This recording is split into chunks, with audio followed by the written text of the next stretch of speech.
हम डिस्कस करेंगे सबसे पहले कि आइगन फंक्शन क्या है, आइगन वैल्यू क्या है। तो सबसे पहले मैं यहाँ पे बात करूँगा आइगन फंक्शन की। देखो आइगन फंक्शन क्या होता है। कोई पूछे आपसे पहले सबसे पहले कि आइगन फंक्शन है क्या, so how you define a eigen function. ठीक है, तो आइगन फंक्शन एक is basically non zero, is basically non zero function है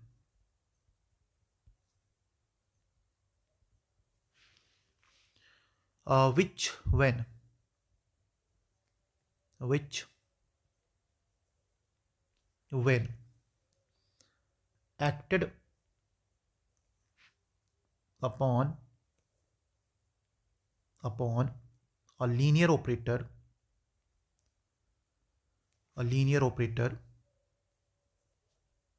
जिसको हम जब एक लीनियर ऑपरेटर पे लगाते हैं क्या रिजल्ट करता है, तो रिजल्ट करता है क्या, एक कांस्टेंट। ये वो कांस्टेंट है जो स्केलर हो सकता है, कोई नंबर हो सकता है। ठीक है, और इस कांस्टेंट को बोलते हैं हमारे पास यहाँ पे आइगन वैल्यू बोलते हैं। इस कांस्टेंट को बोलते हैं आइगन वैल्यू। तो एक रिजल्ट क्या, इसने कांस्टेंट रिजल्ट किया। ये कांस्टेंट हमारे पास कोई नंबर हो सकता है, इट इज़ एनी नंबर, या हो सकती कोई हमारे पास आपका स्केलर क्वांटिटी हो। ठीक है, हमारे पास उसके बाद आइगन वैल्यू तो देगा, एक कांस्टेंट देगा, और क्या देगा, और यहाँ पे मल्टीप्लाइड बाई इटसेल्फ। अब ये क्या भाई, वहाँ पे मान लो मैंने एक ऑपरेटर लिया ए कैप, और एक फंक्शन लिया साई। ये यहाँ पे साई जो ये एक आइगन फंक्शन ही मान के चलो आप। और ए क्या है यहाँ पे, तो ए इज हेयर ऑपरेटर। ए क्या है, ए ऑपरेटर। अभी मैंने ओपी से प्रेजेंट किया। यहाँ पे साई क्या है, तो साई हमारे पास एक आपका, ये आपका फंक्शन है। दिस इज योर एक फंक्शन लिया।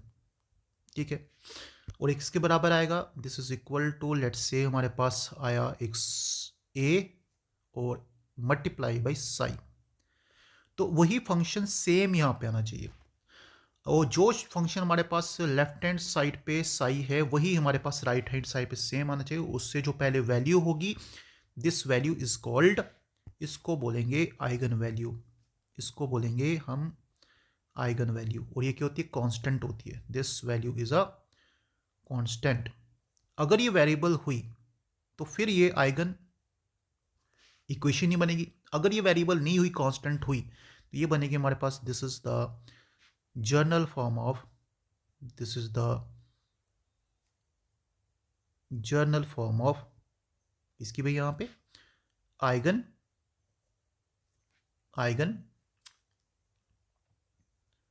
Value equation. ये आपको रिमेंबर करना है। अब हम बात करते हैं, आगे की बात करते हैं। तो सबसे पहले मुझे पता चला भी कि अगर कोई भी ऑपरेटर अगर हम मल्टीप्लाई करें फंक्शन से, तो अगर वो फंक्शन सेम आए, साथ में कांस्टेंट वैल्यू दे, तो उसको बोलते हैं आइगन इक्वेशन बोलते हैं। और जो ऑपरेटर है हमारे पास, उसको जब मल्टीप्लाई किया मैंने किसी फंक्शन के साथ, तो फंक्शन जो हमारे पास यहाँ पे वो आइगन फंक्शन बोला जाएगा। एग्जाम्पल के तौर पर आपने देखो स्कॉडिंजर वेव इक्वेशन पढ़ा है, उसमें आपने पढ़ी इक्वेशन एक, कि भाई जब आप एक हैमिल्टोनियन ऑपरेटर को मल्टीप्लाई करते हो एक फंक्शन से, ये देता है एक कांस्टेंट वैल्यू ई की एनर्जी, मतलब यहाँ पे, और साथ में देता है यहाँ पे, साथ में देता है यहाँ पे एक और क्या देता है, फंक्शन देता है। तो यहाँ पे भी क्या है, जो आपका ये वाला है वो क्या है, ये ऑपरेटर है, this is OP operator, Hamiltonian operator. यहाँ पे साई क्या है, साई हमारे पास फंक्शन है, और यहाँ पे ई क्या है, ई एक कांस्टेंट वैल्यू है। ठीक है, एनर्जी है, इसको यहाँ पे बोलेंगे, हम यहाँ पे क्या बोलेंगे, this is called eigen value बोलेंगे यहाँ पे। ये आपका आइगन फंक्शन है, और आइगन फंक्शन यहाँ पे भी सेम आएगा। This is also a eigen function which is same as that of the left side.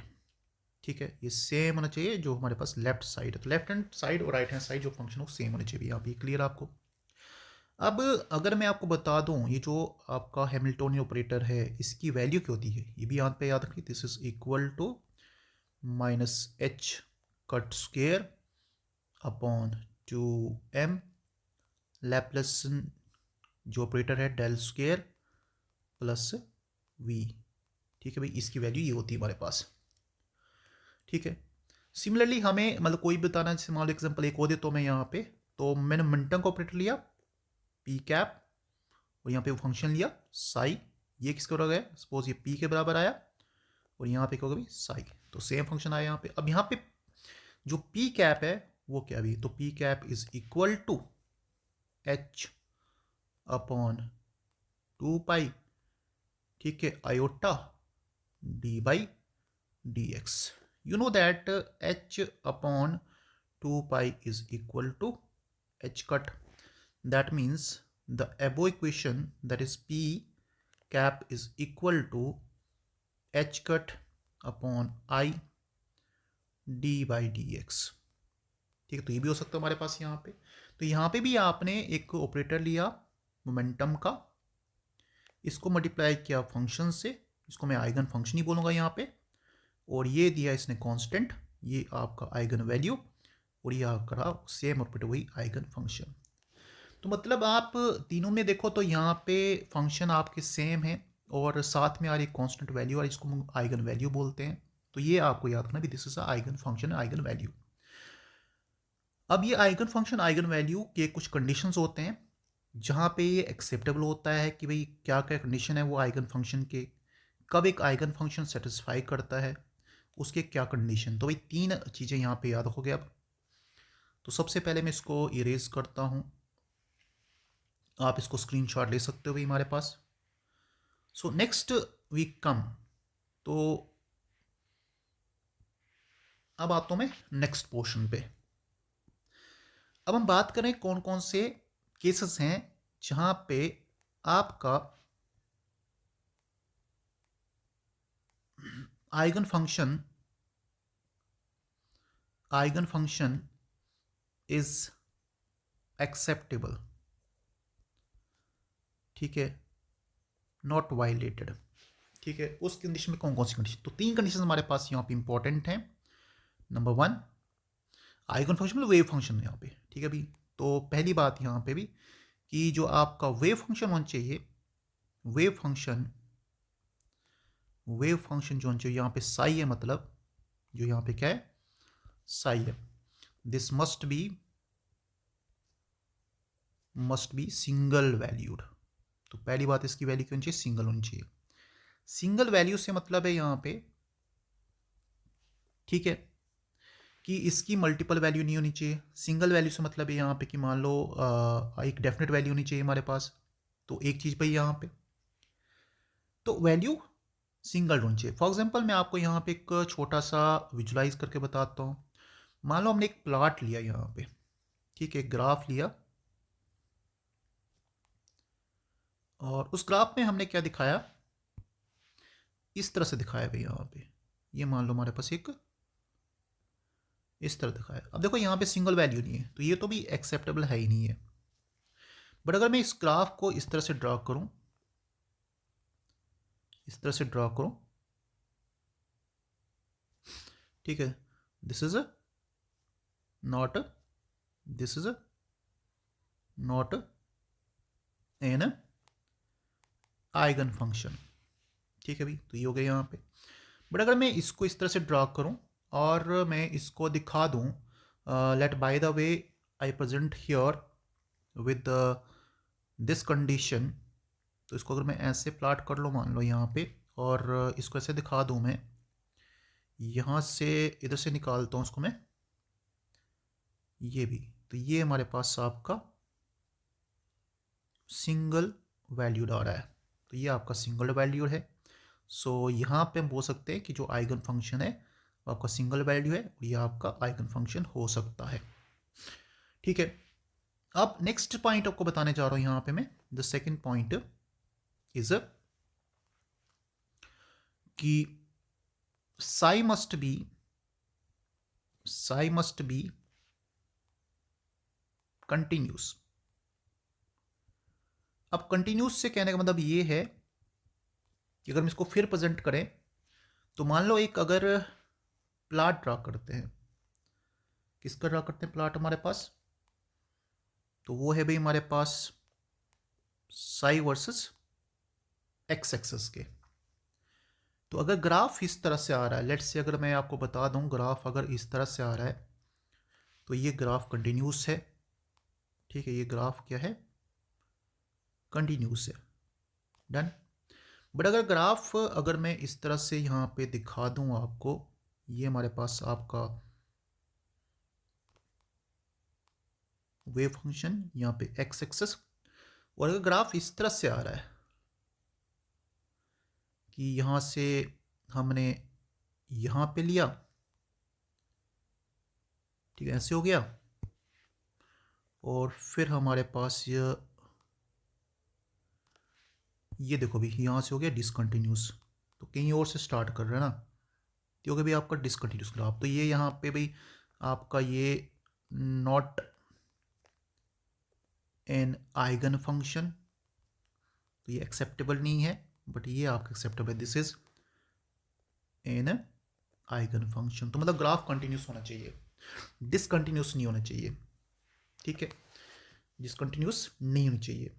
और जो इसकी स्लोप है, स्लोप भी डिसकंटिन्यूस नहीं होना चाहिए, ठीक है, स्लोप भी डिसकंटिन्यूस नहीं है। ऐसा नहीं कि भी स्लोप एक तरह, देखो मान लो अगर एक और चीज़ बता दूं आपको, मान लो अगर मैंने यहाँ पे ग्राफ और भी किया तो यहाँ पे क्या हुआ, अब लेट्स से इस चीज़ को देखो, यहाँ पे मैंने ग्राफ बनाया, बट मैंने क्या किया, पहले स्लोप डिक्रीजिंग दिखा दी, उसके बाद स्लोप इंक्रीजिंग दिखा दी, ऐसे दिखा दी ग्राफ, तो ये भी नहीं है यहाँ पे।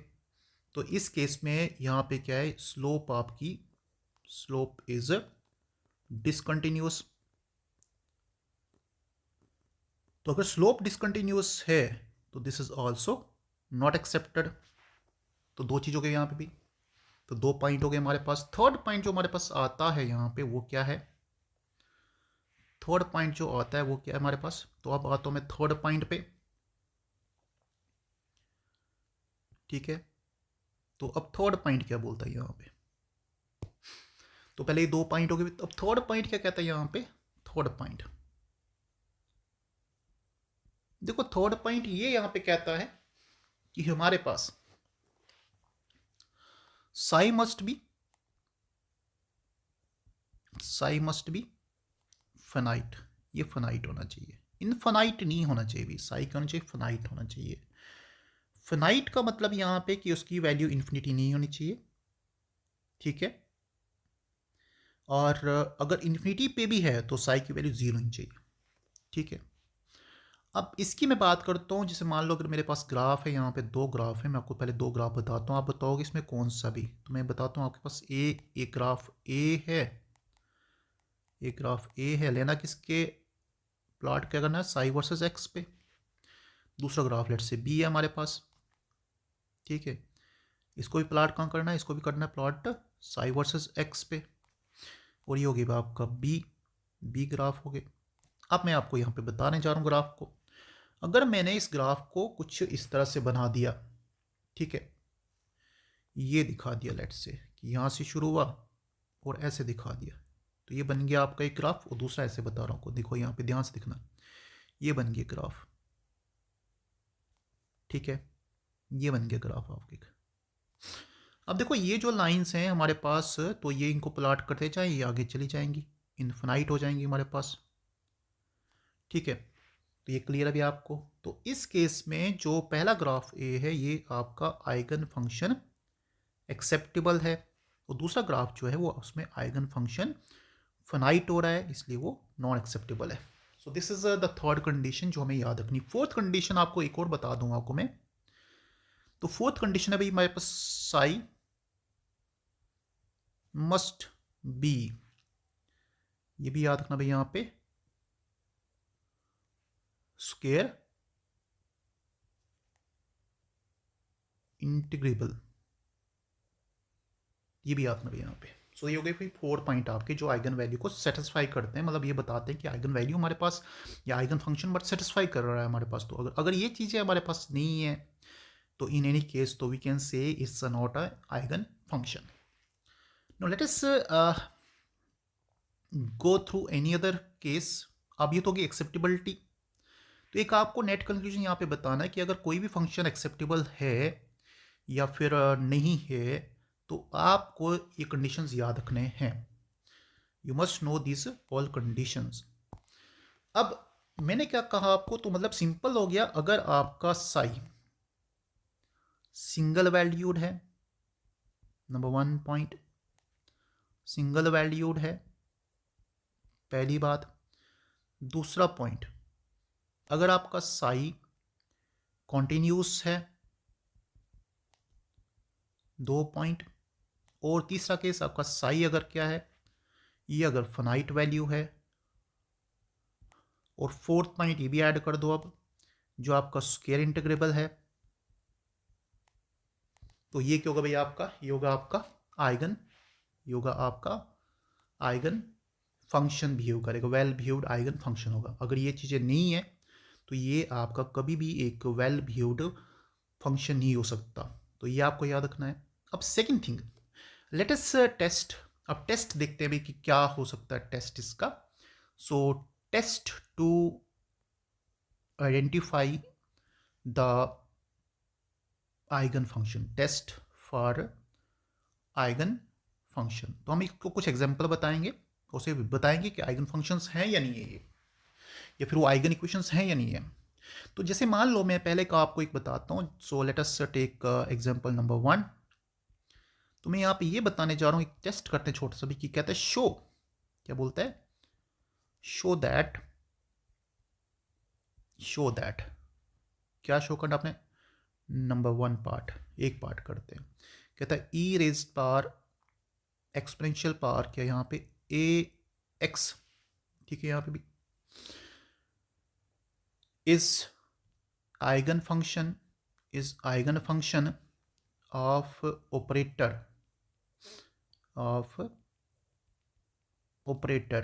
क्या भी operator, D by d x. एक ये शो करते हैं. दूसरा बी पार्ट ये बोलता भी हमारे पास कि show that e raise power a x is eigen function of operator. कौन सा ऑपरेटर भाई हमारे पास, ऑपरेटर हमारे पास, तो ये हो गया भाई आपका D square upon d x square. मतलब डिफरेंशियल का देखेंगे यहाँ पे, ये दो चीज़ें देखेंगे. बहुत इंपॉर्टेंट पॉइंट्स यहाँ पे बताया मैं आपको. थर्ड ये बता रहा है यहाँ पे, एक और केस लेते हैं, थर्ड क्वेश्चन ये भी लेते हैं. अब ये बताना है आपको थर्ड पार्ट में कि क्या cos of a x is eigen function of इसमें लिखते हैं D by d x, and ये भी प्रूव कर देते साथ में D square by d x square. इसमें से किसका है, अभी शो करेंगे या है या नहीं है वो आगे की बात है. मतलब अगर होगा तो टिक करेंगे, अगर नहीं होगा तो क्रॉस भी करेंगे. ठीक है. फोर्थ पार्ट ये बोल रहा है, अब ये भी शो किया तो ये. अच्छा लास्ट यहाँ पे बता रहा हूँ मैं कि भाई अगर आपके पास एक फंक्शन है कॉस ऑफ ए एक्स, ठीक है, कॉस ऑफ बी वाई और cos of c z is eigen function of laplacian operator, that is del square. ये भी शो करना हमने, तो ये चीज़ें शो करनी है. और लास्ट पॉइंट आपको एक और बता दूं, यहाँ पे एक और पार्ट लेते हैं, 5 पार्ट लेते हैं, कि ई रेज पावर ए एक्स को square is eigen function of किसका भाई, डी बाई डी एक्स. तो ये हमें शो करना है. अब इसमें क्या नहीं आता वो पहले प्रूव करेंगे. तो ये हम शो कर रहे हैं. तो भाई हमारे पास पहले का आंसर, ए पार्ट का आंसर क्या आएगा, तो वो देखते हैं. अब देखो ए पार्ट में बोला इसने कि भाई हमारे पास फंक्शन क्या है, तो हमारे पास psi is equal to e raise power a x है. और यहाँ पे ऑपरेटर क्या है, तो ऑपरेटर भाई डी बाई डी एक्स है. तो करते हैं शो भाई हमारे पास. ठीक है, तो हमने लगाया है ऑपरेटर, ये बना आपका D by d x. Function क्या हमारे पास, फंक्शन है ई रेज बार ए एक्स, ये फंक्शन भी। तो लगाओ ऑपरेटर भाई, क्या बनता है अब देखो। तो सबसे पहले अगर इसको हम डिफ्रेंशिएट करें तो यहाँ पे ए बाहर आएगा, ठीक है, और क्या रहेगा भाई, ई रेज बार a x that is equal to a बाहर आएगा, और ई रेज बार एक्स क्या भाई यहाँ पे ऊपर है फंक्शन के बराबर, इसको वेव फंक्शन रखते हैं, साई रख देते हैं। तो मतलब ये हो गया आपका कि अगर हम यहाँ पे देखें तो ए एक आपका कांस्टेंट वैल्यू है, वही फंक्शन सेम आया है, तो मतलब ये एक आइगन इक्वेशन हो सकती है। तो ये आपका आइगन इक्वेशन है, ठीक, पहली बात पे यहाँ पे, और आइगन फंक्शन बन रहा है यहाँ पे। तो पहला पार्ट तो हो गया भाई हमारे पास। अब बी पार्ट है यहाँ पे भी। सो बी पार्ट पे आते हैं। बी पार्ट उसने बोला कि भाई आप ये देखते हैं कि भाई फंक्शन हमारे पास यहाँ पे क्या वो दिया है, e of a raise power x, इसको हमने ऑपरेटर लगाया d square upon d x square, इसको भी चेक करते हैं। तो ये भी देखते हैं भाई हमारे पास, तो क्या ये है या नहीं है। अब इसको डिफ्रेंशिएट करने का मैं डबल डिफरेंशियल कर रहा हूँ, तो मैं डी बाई डी एक्स लिखूँगा और फिर ब्रैकेट लगाऊंगा, फिर लिखेंगे अगेन क्या लिखेंगे, डी बाई डी एक्स, ठीक है, और यहाँ पे आएगा ई रेज बार ए एक्स। तो पहले एक बार डिफ्रेंशिएट करते हैं, ये डी बाई डी एक्स बाहर, पहले डिफ्रेंशिएट किया, यहाँ से आया ए ई रेज्ड बार ए एक्स, फिर इसको डबल डिफ्रेंशिएट किया, तो ये बना भाई क्या, ए फिर आया बाहर, तो ए ऑलरेडी था, बना ए square E raised bar a x. अभी क्या है बताओ, अभी आया ए रेज बार टू ए का स्क्वेयर ई रेज बार ए एक्स। तो ए एक्स को मैं ई रेज बार एक्स को मैं साइज रिप्रेजेंट करता हूँ, तो देखो भाई ये आपका फंक्शन और फंक्शन सेम, और ये आपकी अगेन कांस्टेंट वैल्यू, ए का स्क्वायर भी कांस्टेंट वैल्यू हमारे पास है, तो ये भी आपका आइगन फंक्शन है। Second is also part. अब थोड़ा सा यहाँ पे नोट रखना याद है आपका, कभी भी कोई भी चीज़ हो कहीं भी, अगर आपका इसी फॉर्म में, ये नोट याद रखना भाई, ठीक है, आप डी की पावर कोई लगा दो, 3 लगा दो, 4 लगा दो, एन टाइम लगा दो, और नीचे क्या करो, अपॉन डी एक्स की पावर कुछ भी लगा दो, 2 लगा दो, 3 लगा दो, 4 लगा दो, एन टाइम लगा दो, ठीक है भाई। तो अगर इसके साथ में ये ऑपरेटर ले रहा हूं, ठीक है, और साथ में अगर मैं फंक्शन ले रहा हूं, यहां पे क्या भाई फंक्शन ले रहा हूं, अगर मैं ई की रेज बार ए लेट इक्वेशन से ए और एक्स कुछ भी ले रहा हूं यहां पे, ठीक है भाई, ये लिया मैंने। तो ये हमेशा क्या होगा भाई, तो ये हमेशा क्या होगा आपका, यहां पे ये आएगा डी स्क्वेयर या डी एन टाइम, ठीक है, upon d x n time is equal to एक कांस्टेंट आएगा।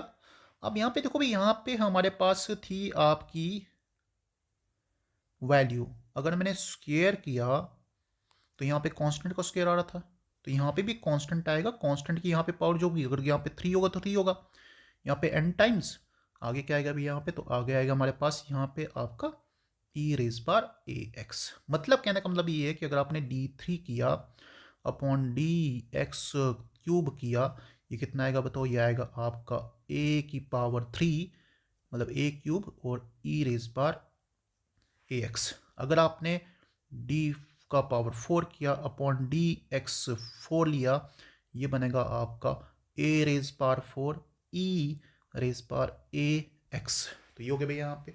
तो ये आपका हमेशा, और ये सारे क्या होंगे, ये सारे आपके आइगन फंक्शंस होंगे। तो ये भी याद रखना, ये इक्वेशन आपकी क्या है, ये भी आपकी एक आइगन इक्वेशन के लिए प्रोसीड हो सकती है। तो इसको भी आप नोट में याद रखना भाई, ठीक है। तो ये भी हो गया आपका। So this is also the eigen function, this is also the eigen function. अब हम आते हैं बी पार्ट हमारे पास हो गया, ए पार्ट भी हो गया, अब आते हैं सी पार्ट की तरफ आते हैं। So let us go for C part, तो let us go for C part. अब आते हैं सी पार्ट में। देखो सी पार्ट में इसने क्या बताया, इसने बताया कि भाई फंक्शन हमारे पास क्या है, तो फंक्शन हमारे पास ये बताता है कॉस ऑफ ए एक्स, और ऑपरेटर लिया भाई डी बाई डी एक्स की टर्म में इसको करते हैं ऑपरेट, डिफ्रेंशिएट करते हैं, वो बताते हैं, पहले ए पार्ट करते हैं इसका। तो भाई देखो क्या करें भाई, डी बाई डी एक्स, ठीक है, और ये लिया भाई कॉस ऑफ ए एक्स, ठीक है, इतना सो गया भाई यहाँ पे। तो पहले इससे देखते हैं, चेक करते हैं। जब हमने इसको ऑपरेट किया, तो ये बना भाई क्या यहाँ पे, तो कॉस की डिफ्रेंसिएशन की होती है यहाँ पे होता है साइन, और क्या होता है माइनस साइन होता है, ठीक है। ए बाहर रखा तो ए, और अंदर क्या आएगा भी ए ऑफ एक्स आएगा। तो ये देखो भाई ये भी हमारे पास आपका माइनस ए है, this is equal to minus a, इसकी जगह पे लिखते हैं साइन, लिखा यहाँ पे साइन आया, क्या है साइन। तो देखो भाई साइन ए एक्स है, बट यहाँ पे क्या भी यहाँ पे कॉस ए एक्स है। अब आपका जो फंक्शन है वो डिफरेंट हो गया, यहाँ पे कॉस यहाँ पे साइन। तो देखो भाई सिंपल सी बात बोलें तो ये आपका सेम फंक्शन नहीं आ रहा, तो मतलब ये आपका क्या है हेंस, हेंस क्या यहाँ पे भी cos of a x is not an eigen function of D by d x. तो ये भी आपका यहाँ पे गड़बड़ हो गया, ये वाला पहला वाला पार्ट तो आता नहीं है, इसका पहला वाला पार्ट है जो वो नहीं है, फर्स्ट तो नहीं है। अब सेकंड पार्ट पे देखते हैं, सेकंड पार्ट पे देखते हैं। तो सेकंड पार्ट मैं यहाँ पे करता हूँ, ठीक है, सेकंड पार्ट हम यहाँ पे करते हैं और इसको ट्राई करते हैं। देखो सेकंड पार्ट की बात करते हैं इसी का, तो क्या भी psi is equal to function है हमारे पास आपका कॉस ऑफ ए एक्स, और अभी लगाते हैं D square upon d x square, इसको डबल डिफरेंशियल करते हैं।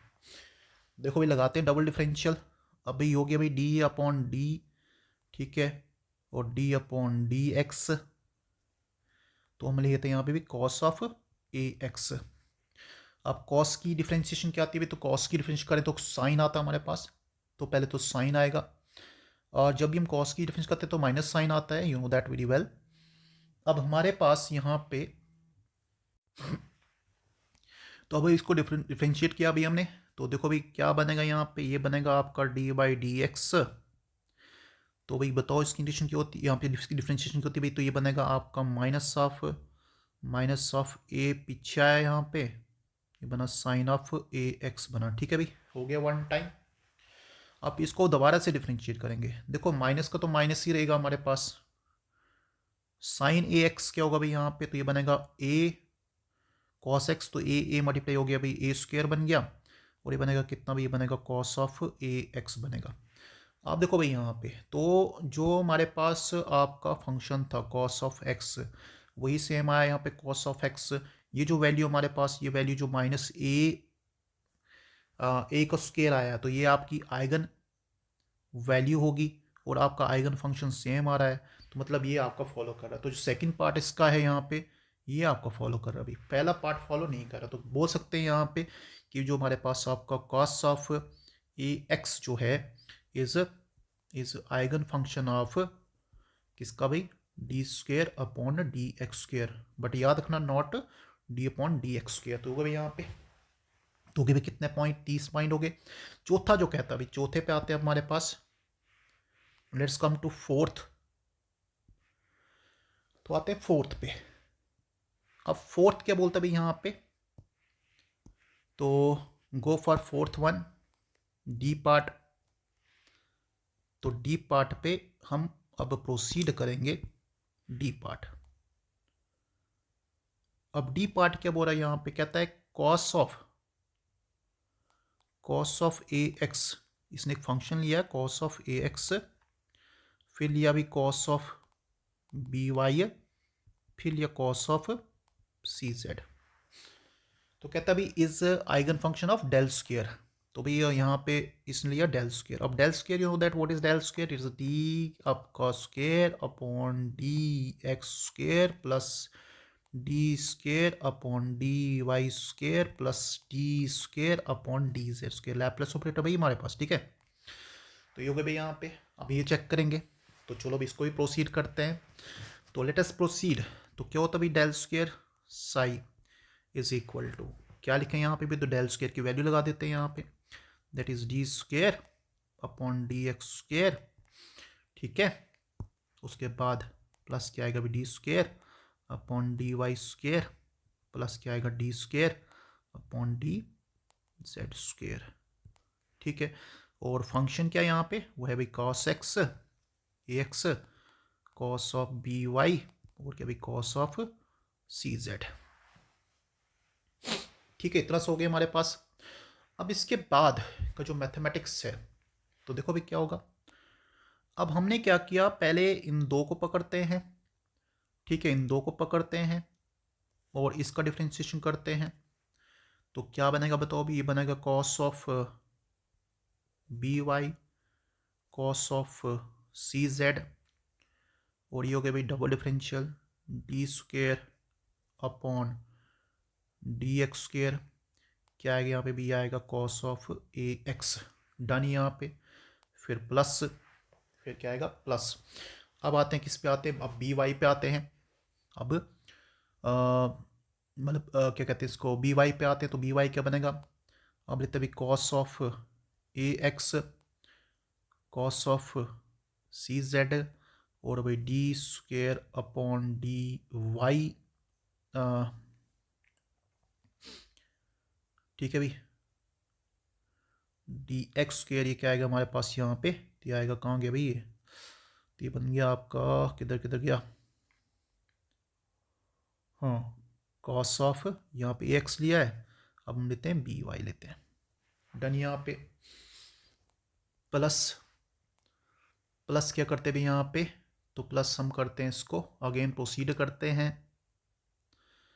तो जब फर्दर प्रोसीड करेंगे यहाँ पे, तो हमारे ओह ओहो ओहो हो, यहाँ पे वाई स्क्वायर आएगा, ठीक है। प्लस क्या आएगा यहाँ पे, तो प्लस करते हैं हमारे पास यहाँ पे। अब देखो भाई एक्स भी हो गया, वाई भी हो गया, अब जेड की बारी। तो जेड जो कंपोनेंट लेंगे तब हम लेंगे यहाँ पे क्या लेंगे, तो तब लेंगे हम अगेन हम लेंगे cos of a x into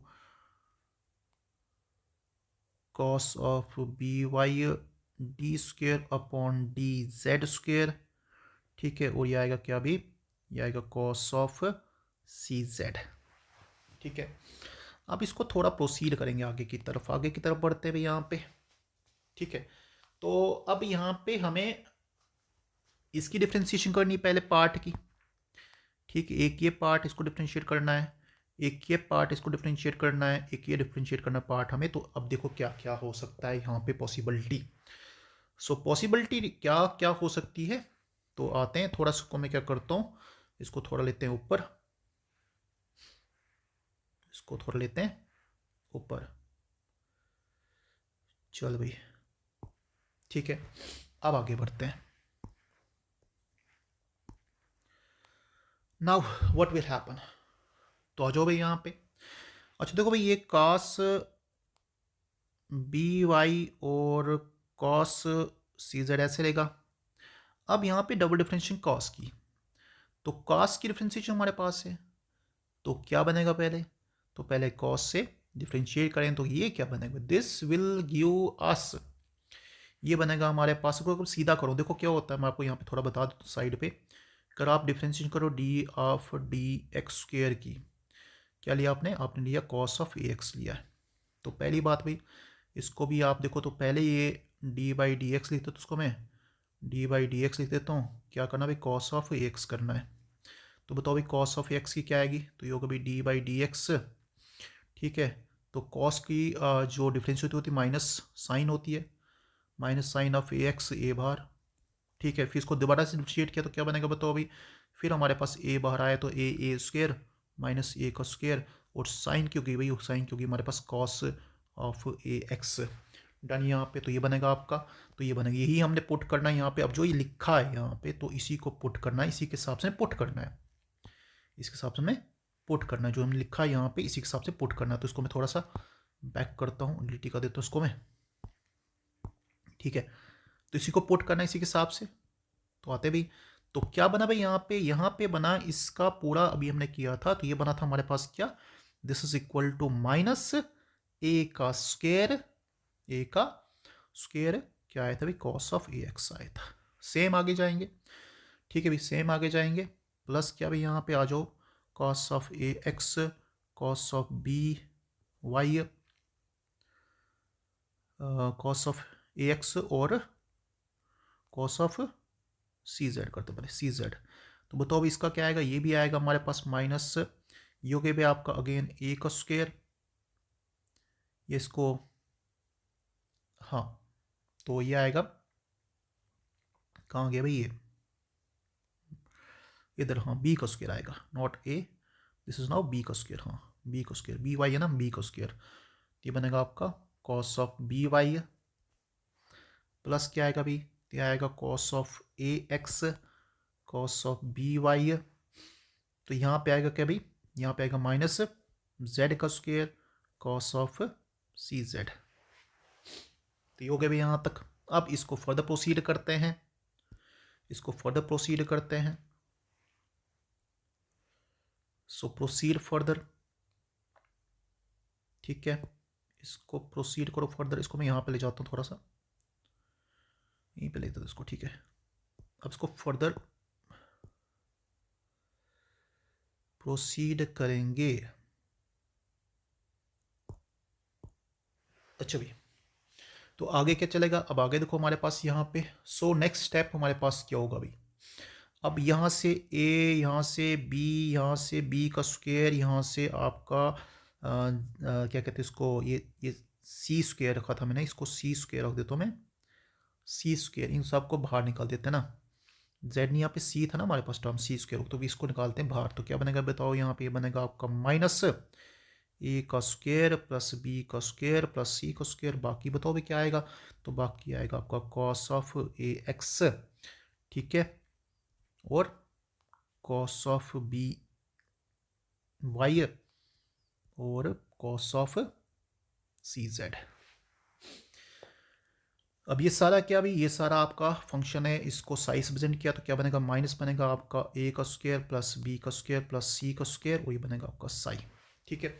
तो ये हो गया भाई आपका, तो देखो यहाँ पे भी आपका ये वैल्यू आपका आइगन वैल्यू आएगी और वो आएगा आपका आइगन फंक्शन आएगा भाई यहाँ पे, ठीक है।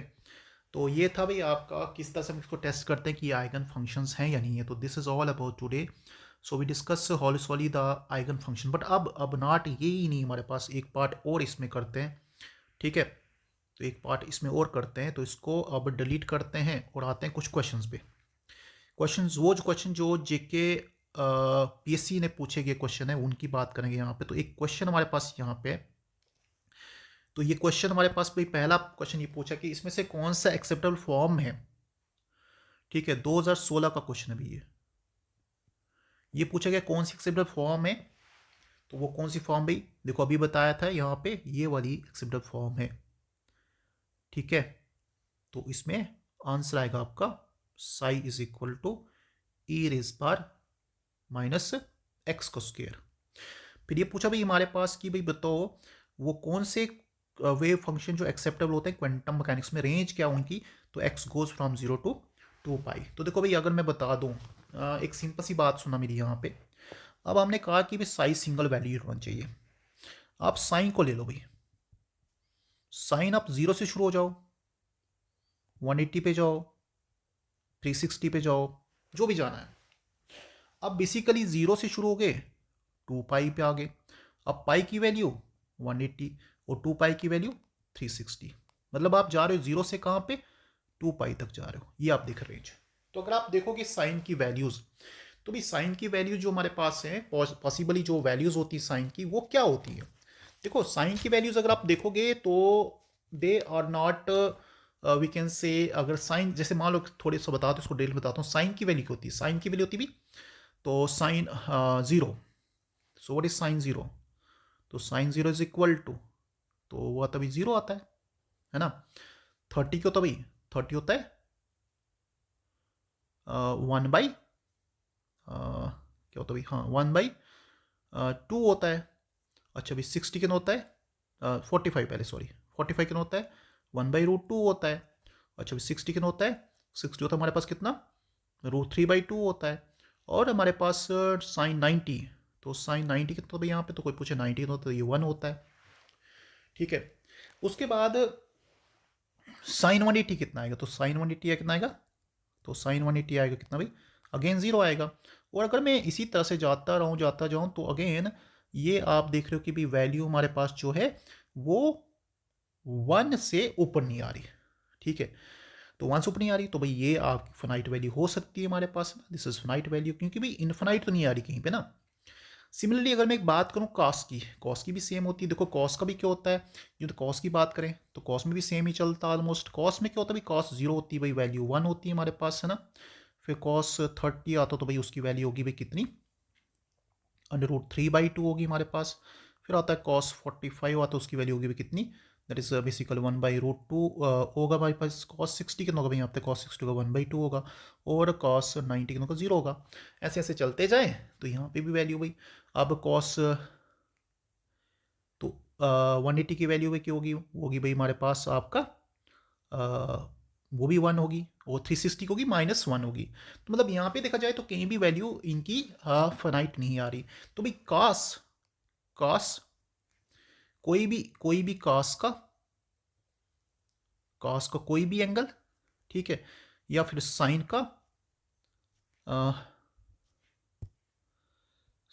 का कोई भी एंगल, ये हमारे पास दोनों के भी यहाँ पे, so these both are finite values, ये फिनाइट होते भी।